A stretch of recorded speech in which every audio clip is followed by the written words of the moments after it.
Okay, good morning. So kasama, anong pangalan mo nga sir? Paulo Aquino. Paulo Aquino. Okay. So tuturuan kita ng manual transmission. No? So talagang mahina ka pa sa pag-drive. Mahina ka. Kailangan matutunan na namamatayan palagi. Okay. So mga possible na ano dyan, una yung clutch. Yan, tinan mo yung position mo. Lubog mo na clutch mo bro. Yung apak nga ng gusto na ko nga. Then apak ng brake. Okay, apak ng gas. Apak ng brake. Yan, komportable ka. Pagkita na. No. Okay, so turuan muna kita kung paano pandarin yung makina. No. So patayin muna natin itong aircon pala. Pagpatay yan. Kasi nakabukas ang sakyan mo ngayon, siyempre, papatayin muna natin. Pagpatay ng makina ganito, laging unahin mo yung aircon. Patay mo to. Tapos ito.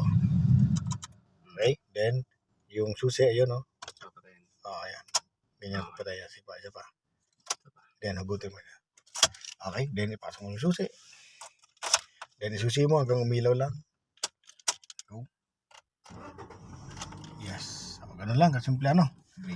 Okay, so, buksan mo na aircon. Ito, number 3 mo na para ano, malamig agad. Ayan. Okay. So, bago tayo magpatakbo, siyempre, kailangan mo munang malaman yung posisyon ng mga cambio. No? So, ilubog mo yung clutch mo siya. Nakasagad ang clutch. Okay, lagay mo sa first gear niya. Tinawag kung paano mag-gear. Second gear. Okay, third gear. Fourth gear. Okay, then fifth gear. Okay, reverse. Okay, so mali-mali, no? Ayusin natin. Ganito yun ha. So una, malaman mo ka naka-neutral yan, ganito. Nagagalaw mo na papunta doon, nagagalaw papunta dito, ano? Kasi once naka-mount yan sa cambio, kahit saan yan, hindi yan magalaw. No? Ganun din sa baba, no? So, tatandaan mo lagi yan. Itong cambio na to, nasa pagitan lagi yan ng 3 at 4. Lugin mo dito yan, lugin mo dito. Pag binitawan mo nasa 3 at 4 yan. Kaya pag tinulak lang natin yan, expect mo nasa third gear yan. No? Pag kinabig mo ng isa yan, expect mo nasa neutral. Pag kinabig mo ng isa, nasa fourth gear yan. So ngayon, kung pupunta ka ng first gear, kailangan i-push mo pa ganoon sa gilid. Pinaka-gilid. Okay, then, i-ganon mo siya. Tapos, kung pupunta ka second gear, pwede naman yun na diretsyong ganun, pero siguraduhin mo nasa gilid. Kaya lang, problema ng mga kagaya mo na nag-aaral pa lang, paghila niyan, minsan sa fourth gear na pasok. Yari niya pag paakyat ka. Para maiwasan ganun, ginagawa ko, mabilis lang na gagawin mo. From first gear, kabigin mo ng isa, then follow agad doon, then sa ganun siya. Ano, kailangan mong papalo mo na agad. Okay? First gear, parang neutral mo, then follow agad. Pag pumunta ng third gear, itulak mo lang ng isa yan, then tulak mo pa ng isa.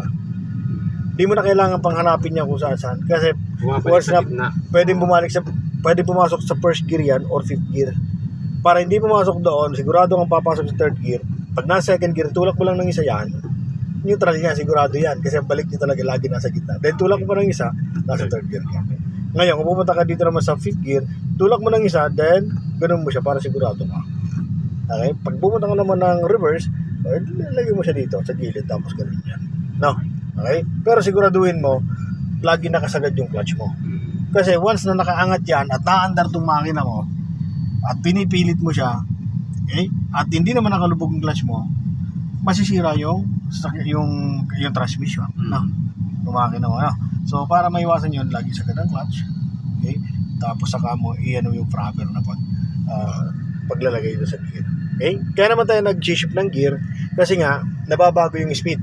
Pwedeng bumagal o pwedeng bumilis. Basta kung anong takbo mo, dapat yun ang gear mo. Kung anong gear mo, dapat yun lang ang takbo mo. First gear, ang takbo niyan, 0 to 20. Diyan komportable siya. Kahit anong gawin mo dyan, basta takbo mo 0 to 20, first gear ka lang. Yung iba sa RPM, pwede rin naman. Pag nag 2,000 RPM, or 2,500, shift ka ng mas pataas. Okay, pag bumaba uli ng 1, shift ka ng pababa uli. No, ganun siya. Kagandaan nga lang sa speedometer, ma-identify mo kung anong gear mayroon ka. Alam bakit? Kasi 0 to 20, first gear. Pag nag-low pa ng 20, second gear mo, 20 to 40. Pag nakita mo dyan, make sure na nasa second gear siya. Malalaman mo naman yung pag inapakan mo yung gas, maganda yung takbo niya. Ibig sabihin, tama yung gear mo. Kaya dito, di ka mawawala. Unlike kung sa RPM, mahirap siyang identify. Lalo kung mabilis ka, halimbawa 60. Ngayon, bumaba yung RPM mo. Ngayon, saan mo lalagay? Di ba, hindi mo siya alam. Hindi mo ma-identify ka agad. Unlike dito, madali mo siya ma-identify. Basta every 20, mag-shift ka ng gear. 0 to 20, first gear. Pag luwag mo sa 90, second gear ka, 20 to 40 yan. Pag luwag mo sa 40, third gear. Pag luwag mo sa 60, fourth. Pag luwag mo sa 80, fifth gear ka. Hindi 100 yun. No? So, ano na. Okay, ganun lang yan. Yung pag-shift ng gear na yan. No? Okay, so start. Gawin nga uli natin. First gear. Okay, yung isang kamay mong practice natin na nandun, yung isang kamay lang. Then yung cambio nandito. No? Then second gear. Pwede mong ilahin mo ng isa. Then mabilis lang. Good. Then third gear, tulak mo lang ng isa. Then tulak mo pa ng isa. Para sigurado. Then fourth gear, kabig ng isa. Then kabigin pang isa. Then kung gusto mong lagay sa fifth, tulak mo ng isa. Then lagay mo sa gilid. Yes. Gusto mo mag-reverse naman, neutral muna. Then lagay mo sa reverse siya. Ganun siya, ano. So pag bagwa ka, ganun ang pinaka-the best na gawin mo. Kasi kung medyo sanay ka na at lagi mo nang dinadrive yung sakyan mo, kahit siguradong nasa first gear yan, pag hinila mo yan, alam mo nasa second gear yan. Kasi develop na muscle memory mo. Pero pag yung baguhan ka, kalimitan yan, pumapasok sa maling gear. Mali talaga. Imbes na pasok sa third gear, minsan napasok sa first gear. Imbes na third gear, napasok sa fifth gear. Kasi mali-mali. Minsan gusto natin second gear, pero nakapasok sa fourth.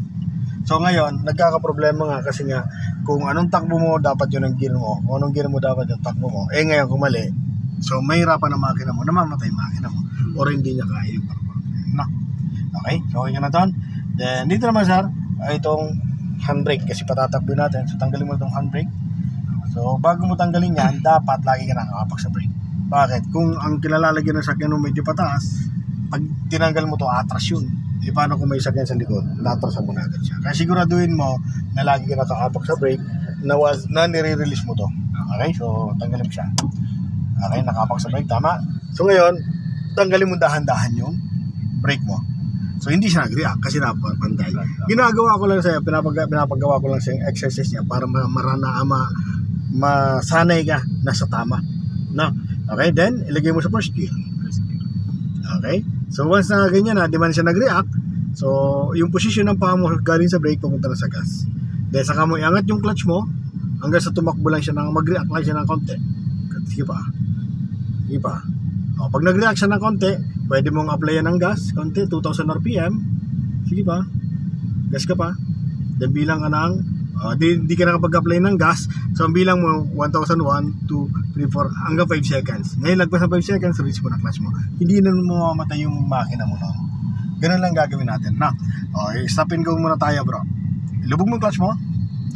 Then position ng paa mo sa brake. Then apakan mo ng konti yung brake mo. Diba? Ganun lang mag-stop ng sasakyan. Hindi pwede yung apak agad sa brake. Kailangan position muna, then press, pag kulang pa, press. Dagdag ng dagdag pag alam mong hindi pa nahinto siya sa gusto mong hintuan. No?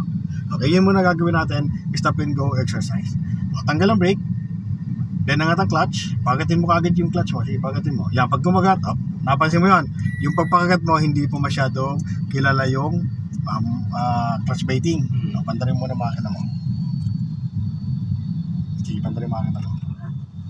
Okay? So ngayon, mag-exercise muna tayo ng clutch biting exercise. Para alam mo, pag inangat mo yung clutch mo, hanggang saan lang dapat yung paa mo. Okay? So, itong exercise na gagawin natin. So, itaas mo tong handbrake, bro. Itaas mo siya. Okay, nakataas na. Ngayon, tanggalin mo brake mo. Okay?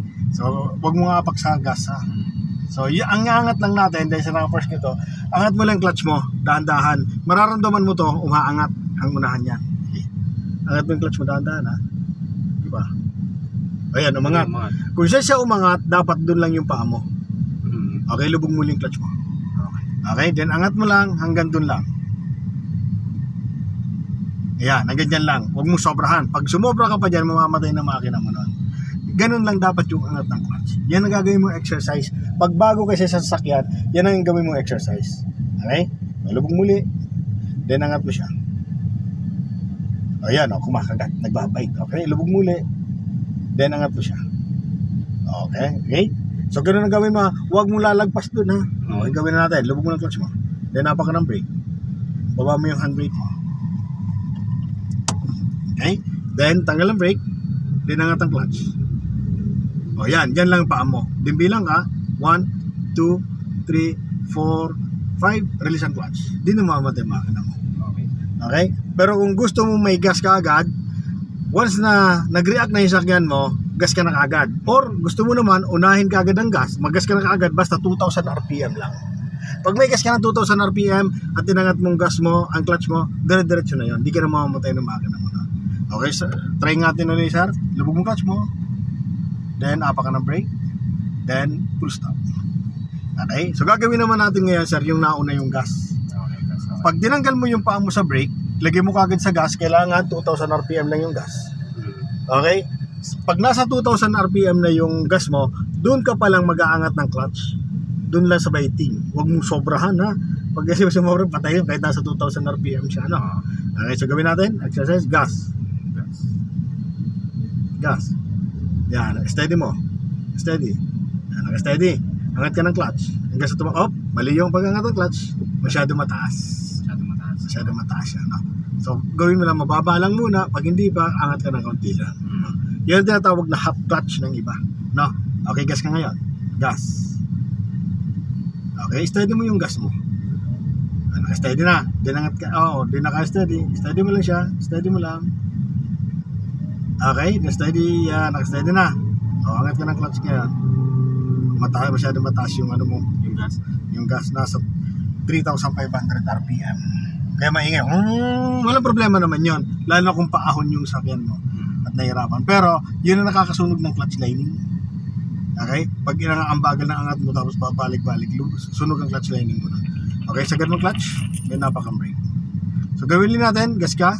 Gas, 2,000 RPM. Then, angat ang clutch. Yan, dyan lang. Bilang 1, 2, 3. Then, release ang gas. Ay, clutch. Ganun lang, ano? So, gawin mo lang ng gawin yan.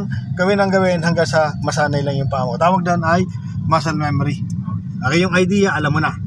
Tandaan mo lang yung idea na yon. Yung dalawang technique na binigay ko sa iyo.